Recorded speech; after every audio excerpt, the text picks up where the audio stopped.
বাজার মূল্য নিয়ন্ত্রণে রাখতে সরকার টিসিবির পণ্য সরবরাহ শুরু করেছে। এই বিষয়ে সর্বশেষ জানাতে বরিশালের গৌরনদী টর্কি বন্দর থেকে আনন্দ টিভি ডিজিটাল প্ল্যাটফর্মে যুক্ত হয়েছি আমি কাজী আলামিন।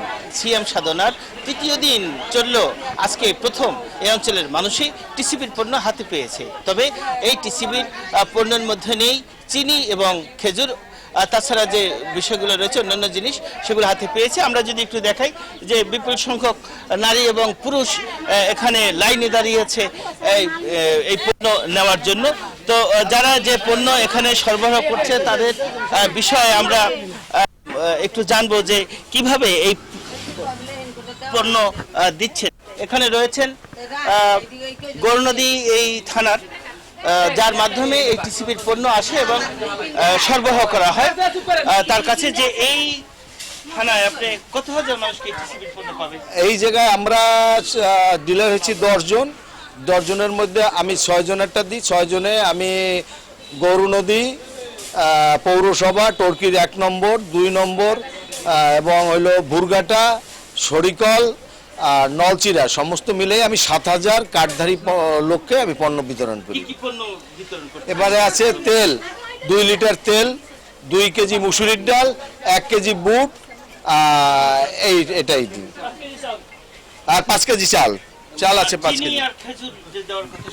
সেটা হলো চিনি আর খেজুর রোজা উপলক্ষে দেবে, সেটা এই সামনের যে 1 সপ্তাহ পরে যেটা দেবে সেটাই চিনি খেজুর দেবে। যেমনটি বলছিলেন যে রমজানের যে পণ্য চিনি এবং খেজুর সেটা কিন্তু এখন পর্যন্ত পাচ্ছে না।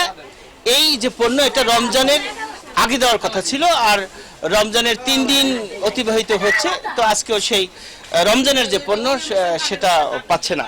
এই চিনি এবং খেজুর, সেই চিনি খেজুর ব্যতি রেখে যে চাল, তেল এবং মুসুরির ডাল, বুট সেগুলি সরবরাহ করা হচ্ছে। তো পর্যায়ক্রমে যে সব ওয়ার্ডে, ইউনিয়নে মেম্বার এবং চেয়ারম্যান এবং পৌরসভায় কাউন্সিলের যারা রয়েছেন তাদের অধীনে কার্ড করে কার্ডের আওতায় এনে নির্দিষ্টভাবে ব্যক্তিকেই এই পণ্য সরবরাহ করা হচ্ছে।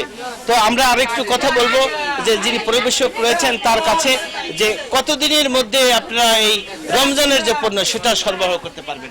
আমি এখন পর্যন্তই পাই নাই, তবে সামনের সপ্তাহে রমজানের পণ্য দেবে। এবং এটা কতদিন পর্যন্ত দেবে এই রমজানের পণ্য? রমজানের পণ্য আগের বছর 2 বার দিছে, এবারও সম্ভাবনা আছে 2 বার দেওয়ার। জি, যেমনটি বলেছিলেন যে রমজানের পণ্য আগামী সপ্তাহ থেকে দেওয়া হবে।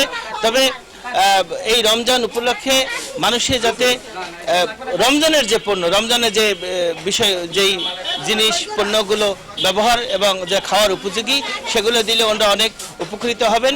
এবং পাশাপাশি বাজারে নিত্য পণ্যের যে মূল্য রয়েছে সেগুলো নিয়ন্ত্রণে মনিটরিং ব্যবস্থার পাশাপাশি এই টিসিবির পণ্য ঈদের আগ পর্যন্ত সরবরাহ করার দাবি জানিয়েছেন সাধারণ মানুষ। এই ছিল আমার কাছে বরিশালের গৌরনদীতে টিসিবির পণ্য সরবরাহের সর্বশেষ।